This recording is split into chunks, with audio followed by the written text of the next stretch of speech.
안녕하세요. 편한 말씀땅의 장인선 목사입니다. 하루를 지내면서 얼마나 많은 방에 들어갔다가 나오는가를 한번 숫자를 세봤습니다. 사택에 나와서 교회 가면은 예배당 들어가고, 목양실 들어가고, 식당 들어가고, 화장실 들어가고, 뭐 잠옷실 들어가고 되게 많더라고요. 또 교회에서 나와서 운동하러 가면은 라카룸 들어가고, 또 화장실 들어가고, 좋기 20개는 넘는 방에 들어가더라고요. 저는 영상을 만들기 때문에 영상을 좀 보거든요. 영상을 보면은 뭐 쇼츠라는 그런 영상도 있고, 또 긴 영상도 있지 않습니까? 좋기 50개는 넘게 방에 제가 들어가더라고요. 근데 그 방이 다 나에게 유익한가? 하나님 보시기에 기뻐하는가? 그렇진 않은 것 같더라고요. 시편에 너의 출입을 지금부터 영원까지 지켜주시로다. 출입, 들어가고 나가는 거. 방에 들어가고 나가는 거죠. 하나님께서 이 방에는 꼭 들어갔으면 좋겠다는 방이 있다는 걸 제가 알았습니다. 마치 밭에 감춘 보화처럼. 누가 와서 예를 들어 가지고 뭐 목사 후배나 아니면 지인이 와서 어떻게 하면은 제가 하나님의 인도하심 받아서 좀 하나님 보시기에 열매를 맺고 승리하는, 성공하는 그런 신앙생활을 할 수 있습니까? 아니면 인생을 살 수 있는가 물어본다면요. 저는 이거를 꼭 말씀해 주고 싶어요. 꼭 인생에서 3개의 방 갖고 있어야 된다. 이 방을 가지고 있으면 절대로 실패한 일이 없을 것이고 정말 하나님이 인도하시는 일을 정말 많이 받을 거다. 오늘 그 부분을 말씀을 드리려고 합니다. 첫 번째 방, 기도의 골방입니다. 기도의 골방 어떻게 생각하십니까? 기도의 골방이 있는데 골방에 들어가서 하나님이 기도하라고 예수님 기도라고 말씀하셨잖아요. 너는 골방에 들어가 기도하라. 하나님이 갚아주실 것이다. 에스겔의 성전에 보면은 환상으로 본 건데 3층으로 되어 있습니다. 성전이. 1층에도 모서리로 이렇게 보면은 30개의 골방이 있습니다.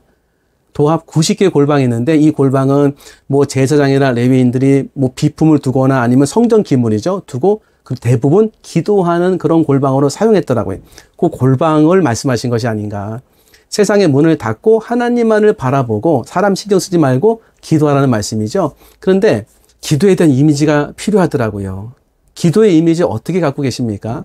기도하면 떠오르는 게 어떤 그런 이미지가 떠오르시는가요?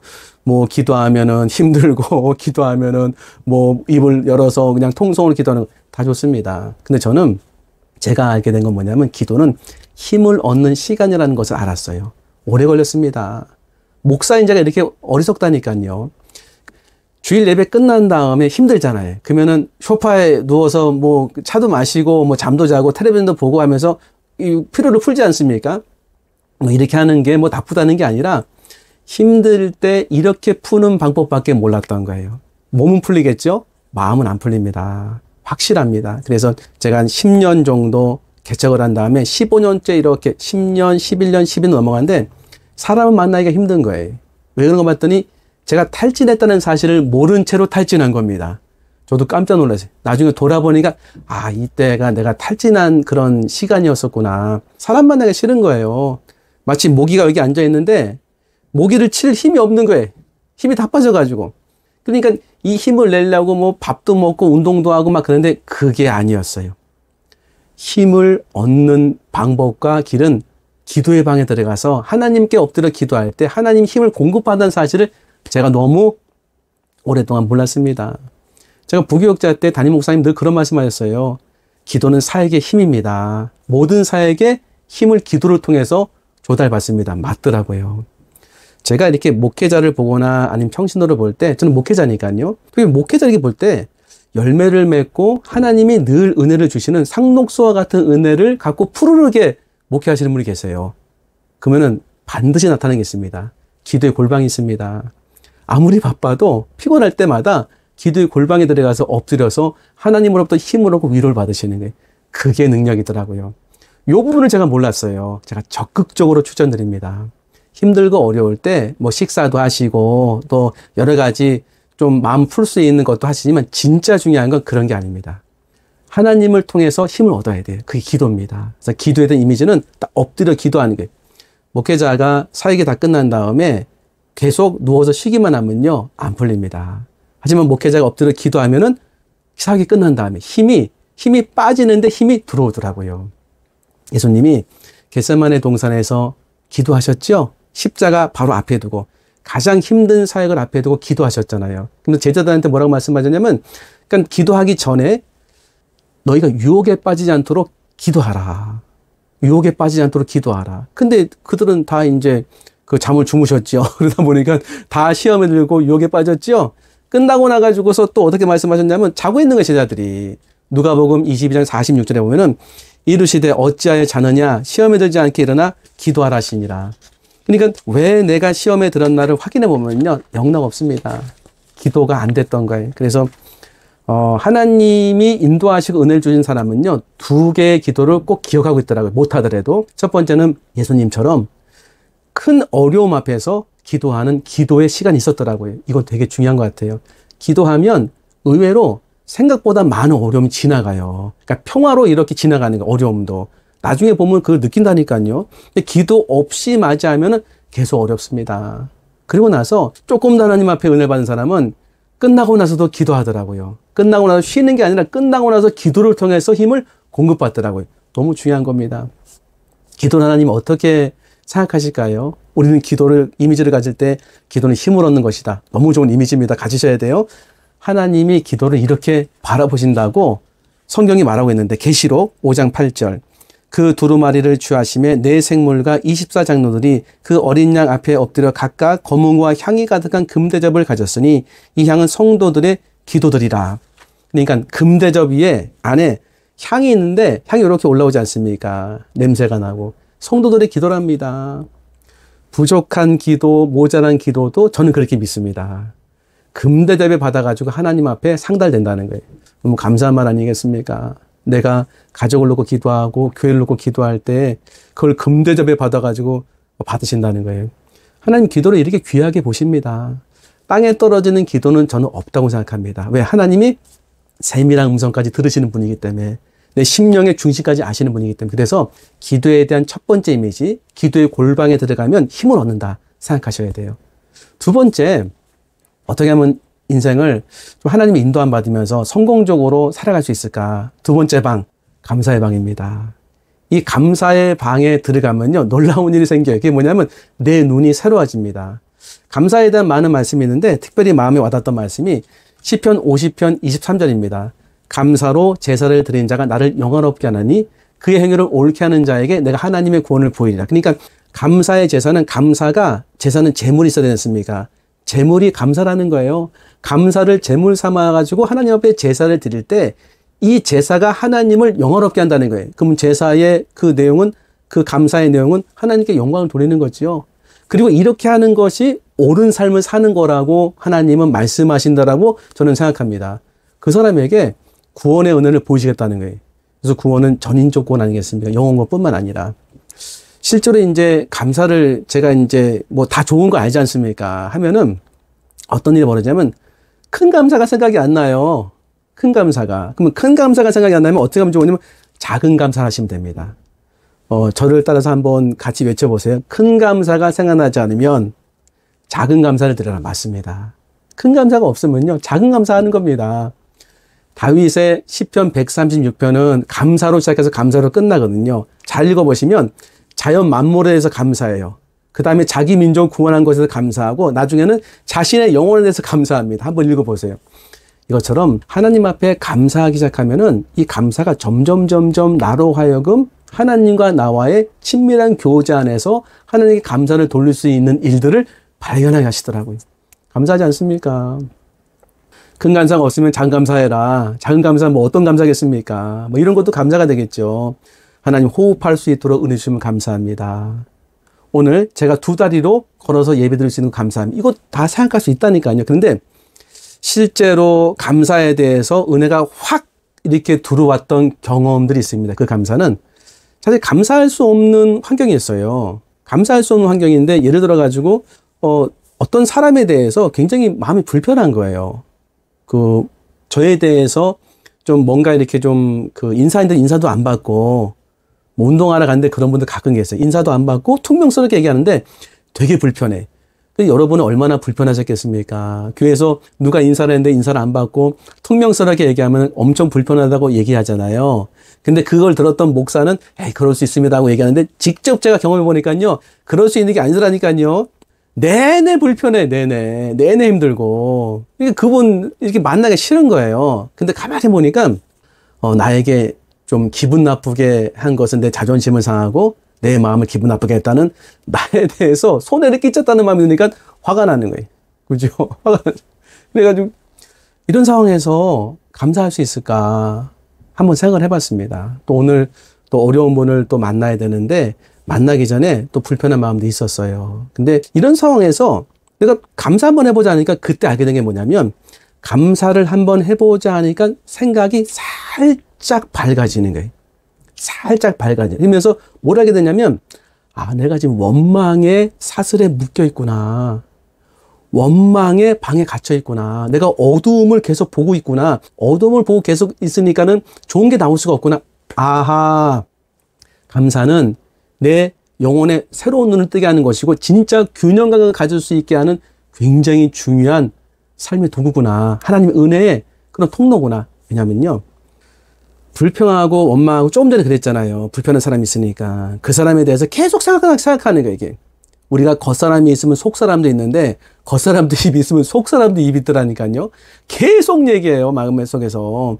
왜 그 사람은 그렇게밖에 못하냐. 그런데 이런 상황에서 그 사람을 만나려고 할 때에 불편한 사람 만나려고 할 때에 그래 이 만남 가운데서도 한번 내가 찾아보지 하니까 그때 처음 느낀 게 아, 인식이 전환되는 거예요. 아니 눈이 좀 밝아진 느낌이 드는 거예요. 그러면서 알게 된 게 아, 내가 원망의 방에 갇혀가지고 어둠을 보고 있었구나. 이거는 잘못 보고 있는 거구나. 이때 결정하면 안 되는구나 해서 나오기 시작하는 거예요. 그리고 아 그래 불편한 사람을 만날 때에 좀 어려운 사람 만날 때 그 만남을 통해서 하나님의 은혜도 깨닫게 될 수 있겠구나. 아니 오히려 그 만남이 전화위복이 될 수 있겠구나. 그런 생각이 막 들어오는 거예요. 그러면서 그 시간을 통해서 그분에 대해서도 알아갈 수도 있고 또 새로운 또 기쁨을 얻을 수 있겠구나. 그러니까 내가 보지 못하고 알지 못했던 것들이 막 떠오르는 거예요. 그때 받았던 느낌이 뭐냐면 전구가 터지는 느낌이에요. 전구가 켜지는 느낌. 뭔가 눈이 밝아지는 거예요. 좀 전에 어두웠어요. 눈도 찌푸리면서 말도 험악하면서 좋지 않은 말도 막 튀어나오면서. 그런데 감사하려는 마음을 가질 때 마음이 밝아지고 또 새로운 게 보여지기 시작하는데 그때 알았습니다. 내 인생에서 감사라면은 이 감사는 새로운 영적인 좋은 눈을 뜨게 하는 너무나 귀한 통로구나. 맞습니다. 적극 추천드려요. 그러니까 그냥 사소한 감사부터 해보세요. 그런데 할 수만 있다면은 딱 놓고서 어려운 문제 딱 있으면 야 이런 상황에서 내가 무슨 감사할 수 있냐라고 생각하기 시작하면서 해보세요. 하나님의 성령이 도와주십니다. 왜? 하나님의 뜻이니까요. 감사는 하나님의 뜻이니라. 기억나시죠? 데살로니가서 5장 16, 17, 18절 다 있지 않습니까? 그래서 내 눈을 뜨게 하는 거예요. 감사의 방에 들어가면 영혼의 눈이 떠지고 새로운 시각을 얻게 되더라고요. 그래서 지금 눈이 어둡잖아요. 답답하고 불편하고 영혼의 눈이 어두워진 거거든요. 그때 빨리 알아차리셔야 돼. 내가 감사방에 들어가야 되겠구나. 감사방에 들어가서 무조건 감사의 제목을 찾아보자 하면은 밝은 눈이 생깁니다. 밝은 눈이. 너무 좋은 것 같아요. 이 감사방에서 밝은 눈을 가지시면요. 그 다음에 우리가 보통 사방에 우겨쌈 당하지 않습니까? 피할 길이 있다고 하셨죠? 피할 길 어떻게 발견한 줄 아십니까? 감사할 때 그게 보여요. 감사할 때 이런 것도 있었네 하면서 새로운 통찰과 새로운 시각이 바로 피할 길이었어요. 그게 바로 하나님의 은혜 통로의 문이 열리는 지점이었어요. 너무 귀한 겁니다. 제가 적극적으로 추천드립니다. 저는 매일같이 3가지의 감사 노트를 써요. 어떨 때는 숙제처럼 써, 숙제처럼. 근데 어떨 때는요, 숙제처럼 쓰다가도 마음에 감동이 돼. 하나님 이런 은혜 주셨지. 그리고 불편한 관계 속에서 하나님 이렇게 나에게 기쁨을 주시는구나 하면서 영혼이 새로워져요. 우리가 사람들에게 받은 여러 가지 독이 있지 않습니까? 어떻게 씻겠습니까? 독사만 독이 나오는 줄 알았는데 독사만 독이 나오는 게 아니라 사람의 혀도 독을 갖고 있더라고요. 얼마나 많은 그 독화살들이 입술을 통해서 우리의 마음에 독처럼 쏘아붙여져 가지고서 마음을 마비시키겠습니까? 어두워지는 거죠. 그런데 감사방에 딱 들어가면 하나님이 주시는 은혜가 나타나기 시작합니다. 그래서 내 영혼이 감사의 기쁨을 알게 되고 또 하나님 주시는 은혜를 받게 돼요. 3번째 방. 어떻게 하면은 내가 인생에서 은혜를 받고 좀 성공적인 인생을 살 수 있을까? 하나님 인도를 받으면서. 3번째 방은요, 말씀방입니다. 저는 2, 3년 전과 지금 너무나 많이 달라졌어요. 환경도 많이 바뀌었고 마음이 일단 많이 달라졌어요. 제가 이제 그 아이들이 있는데 자녀들 있지 않습니까? 그러는 거예요. 아버지가 굉장히 여유가 생겼다고. 뭐, 내 풍채가 좋아졌냐? 그게 아니라 마음에 여유가 생겼대요. 저는 몰랐어요. 근데 여유가 생겼어요. 왜 그런가 봤더니 저는 이렇게 오늘도 이렇게 그 금요일 날인가 머리를 깎았어요. 머리를 깎았는데 머리 깎는 분이 8시에 문을 닫는데 7시에 제가 갔습니다. 좀 이렇게 피곤하셨나 봐요. 머리 깎는데 머리를 되게 빨리 깎으시는 거예요. 빨리 깎으시는데 제가 눈으로 보여요. 이렇게 앞머리가 왜 이렇게 꼬랑지가 생기면 길지? 근데 얘기를 못 하겠는 거예요. 알아서 해주겠지. 머리를 감겨주시는데 그냥 귀에 물이 막 들어가는데 어우 기도했다니까요. 제가 참 이발소에 가면은 저분에게만 걸리지 않게 해주세요. 두 분이 계시는데 그분이 이제 제 머리 감기면서 자꾸 귀에 물이 들어가요. 머리를 보니까 교회 와서 보니까 앞머리가 엄청 긴 거예요. 그래서 아이 그래 내가 깎으면 되지 않아가지고 이렇게 깎았어요. 여기 깎으니까 여기도 길어 보여요. 여기 깎고 여기 엄청 짧아졌어요. 이렇게 됐습니다. 제 머리가. 뭐 보시기에는 괜찮을 것 같지만 이 머리 내리면요 되게 엄마났어요. 그래도 봐줄만 하시죠? 평상시 같으면 속으로 그냥 혼자 있으니까 이 사람이 머리를 대충 깎아가지고서 내 머리가 길어가지고 내가 머리를 깎다가 이렇게 된 거 원인은 그 사람 때문이야. 원망과 불평이 막 날아가겠죠? 그런데 그럴 수 있지. 뭐 머리 길으면 다음에 또 깎으면 되지. 여유가 생겼더라고요. 왜 여유가 생겼냐면 밥을 입으로 먹으면은 몸이 건강한 것처럼 말씀을 입으로 읊조리는 게 말씀을 내 영의 양식으로 삼는 방법이거든요. 영이 건강해지더라고요. 영이 건강해지면 속사람이 건강해지면 여유가 생깁니다. 속사람이 건강해지면요 탄력이 생겨요. 진짜입니다. 2년 동안 제가 딱 한 가지 바뀌었습니다. 말씀을 읊조리는 거예요. 한 말씀을 읊조리는 거였습니다. 이 말씀을 가지고서 일주일 내내 읊조리면 그게 제 양식이 돼. 예를 들면 지난주 읊조렸던 말씀이 있거든요. 누구든지 자기의 유익을 구하지 말고 남의 유익을 구하라. 누구든지 자기의 유익을 구하지 말고 남의 유익을 구하라. 이렇게 말로 하는 거예요. 읊조리면서. 그러면 이거를 내 귀가 들으면서 영혼이 양식이 되어가지고 양식을 삼습니다. 사람이 힘들잖아요. 아까 말씀드렸잖아요. 힘들면 탈진돼가지고서 그냥 소리만 요란한데 몰라요, 본인은. 그래서 어떻게 회복을 좀 해보려고 여러 가지 방법을 취하는데 안 됩니다. 제일 좋은 방법은 영혼의 양식을 먹는 거예요. 사람이 정말 떡으로만 사는 게 아니라 하나님의 입에서 나는 말씀으로 살아야 되더라고요. 겉사람은 밥으로 살지만 속사람은 말씀을 삽니다. 이 말씀이 2년 정도 됐나요? 읊조리니까 다 살아났어요. 열정도 살아나고, 비전도 살아나고, 하나님이 주시는 은혜도 살아났습니다. 그래서 살았어요. 그래서 제가 그런 얘기를 자주 드리는데, 목회하다 힘들어지거든요. 그러면은 부교육자는 옮길 수 있잖아요. 담임 목사는 못 옮겨요. 그 교회를 사임하게 될 수 있잖아요. 아니면 잘못된 어떤 문제가 발생하게 될 수 있고. 근데 목회하다 어려워지면 돌파구를 찾는 방법에 제일 좋은 게 하나님 말씀의 영양식으로 삼는 거라고 저는 자신 있게 권면드릴 수 있습니다. 읊조리면요 영혼이 살아납니다. 읊조리면 어떤 일이 벌어지냐면 이 말씀이 보이지 않는 하나님이지만 말씀은 보이잖아요. 입술과 마음이 있어가지고 계속 동행하게 됩니다. 그리고 이 말씀은 어떤 겁니까? 성령의 검입니다. 하나님의 말씀은 성령의 검이에요. 에베소서 나오죠? 하나님의 전신갑주. 성령의 검입니다. 그래서 무수히 많은 생각들이 나를 괴롭혀요. 그때 생각을 잘라내지 못하더라고요. 아니 사람의 말로 안 잘라지더라니까요. 또 살아나요. 근데 하나님 말씀으로 배워지는 게 느껴져요. 배워지는 게. 정리가 되는 게. 누구든지 자기 유익을 구하지 말고 남의 유익을 구하라. 인사 안 하는 사람. 그래. 내가 평생 저 사람 안 본다 할 수 있잖아요. 그러면 속사람이 막 나타나가지고 그래 네가 잘했다. 너도 갚아줘라. 막 그런단 말이죠. 죄송합니다. 그렇게 했다는 게 아니에요. 그때 이 말씀이 내 입에 있고 읊조리잖아요. 누구든지 자기의 유익을 구하지 말고 남의 유익을 구하라. 그러면 잘나져요. 그래. 내가 그렇게 생각하면 안 되지. 내가 나의 유익을 구하는 것이 아니라 남의 유익을 구하자. 그분의 입장에서 생각하자면은 생각이 정리된다니까요. 왜? 성령의 검이니까. 그러니까 결심하려고 할 때 우리가 그러잖아요. 나 이렇게 할 거야. 오늘부터 내가 밥을 줄일 거야. 뭐 운동할 거야. 말로 하지요. 근데 얼마 못 가지요. 뭐 의지가 좋은 분들은 오래 가겠지만 말씀을 해보세요. 말씀 읊조리다가 말씀이 내 앞에 딱 나타납니다. 그러면 이게 잘라져야 그냥 그럼 결단이 된다니까요. 오늘도 이제 좀 쉽지 않은 그런 그 만남이 있었습니다. 만남이 있었는데 만남을 갖기 전에 하나님 미리 감동을 주시더라고요. 뭐 누구든지 자기 유익을 구하지 말고 남의 유익을 구하라. 그래.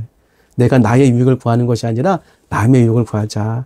처음에는 대화하다가 이제 좀 말도 좀 강하게 나타나고 그랬어요. 근데 항상 하나님이 어떤 은혜 주냐면 이끌어 가세요. 계속 은혜 주시는 겁니다. 그 마음을 저로부터 감동을 주시고 상대방에도 감동을 주셔서 또 은혜를 누리게 되고 진짜 내 유익을 구하는 것이 모든 분들이 거기에 있던 모든 분들이 다 상대방의 유익을 구하는 말로 끝나고 박수치고 끝났습니다. 얼마나 감사한지.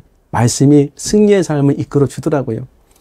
성경을 하루에 한 장씩 읽고 설교를 했어요. 창세기에서부터 요한계시록까지 3년 한 4개월 걸렸습니다. 꽤 오래 걸렸습니다.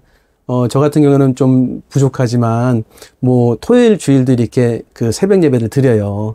그래서 365일 한다고 뭐 얘기도 하지만 그렇지 않습니다. 뭐 휴가 갈 때 좀 빠지고 그래요. 근데 3년 반 정도 좀 안 되게 걸렸는데 성경을 이렇게 설교하다 보니까 성경의 어려운 부분이 의외로 있더라고요. 그래서 성경 어려운 성경, 레위기, 내 위기다. 내 위기. 근데 생각보다 레위기는 좋았고 재밌었어요. 진짜 어렸던 게 욥기입니다. 욕 나옵니다. 그냥 죄송합니다. 욥기는 왜 이렇게 힘드냐면 세 사람의 욥의 친구들이 돌아가면서 똑같은 얘기 계속 반복해요. 사람의 말 얘기 계속 반복합니다. 그들이 얘기하는 세상의 지혜가고 계속 하면 이 질려버려 사람을. 어떻게 힘들었어요. 그때 안 게 뭐냐면 사람의 말은 질리게 한다. 세상에 어떤 지혜도 질린다. 이건 나를 새롭게 보지 못한다. 의외로 감동이 됐던 거 호세아, 그 다음에 그 하나님의 아가서. 너무 하나님 사랑을 많이 느꼈습니다. 특별히 호세아 같은 경우, 아가서 같은 경우 하나님 나를 사랑하시는구나. 정말 창녀를 가서 아내 삼으라고 했던 호세아 선지자. 하나님이 얼마나 나를 부족한 나를 정말 온전하지 못한 나를 사랑하는지 알게 됐습니다. 그리고 요한계시록 이게 심판의 메시지지만 세상을 새롭게 하는 복음의 구원의 메시지라는 것을 알게 됐어요. 사도행전을 통해서 예수 그리스도의 역사가 성령의 역사를 통해 가지고 복음이 전파되는 걸 보게 되고 복음서를 통해서 예수님 만나게 됐습니다. 그런데 3년 넘게 다 설교한 다음에 깨달은 게 뭐냐면 모든 성경에 다 하나님의 은혜가 있다. 모든 장마다 하나님은 은혜를 주신다. 진짜 모든 성경은 하나님의 감동으로 된 것으로 교훈과 책망과 바르게 함과 의로 교육과 유익하니 이는 하나님 사람을 온전케 하며 모든 선한 일을 갖추게 하려 하심이라. 딱 맞았어요. 진짜 말씀이 검이 되면서 말씀이 하나님의 감동으로 나타나니까 다 은혜가 돼. 말씀방에 들어가세요. 말씀방에 들어가면 말씀 성경 읽으세요. 하루에 한 장씩. 그러면 진짜 지혜를 얻게 되고 교훈을 받게 되고 영혼이 살아나고 하나님이 주시는 정말 기쁜 모든 열정이 다 회복됩니다. 감사합니다. 자, 기도하겠습니다. 하나님 감사합니다.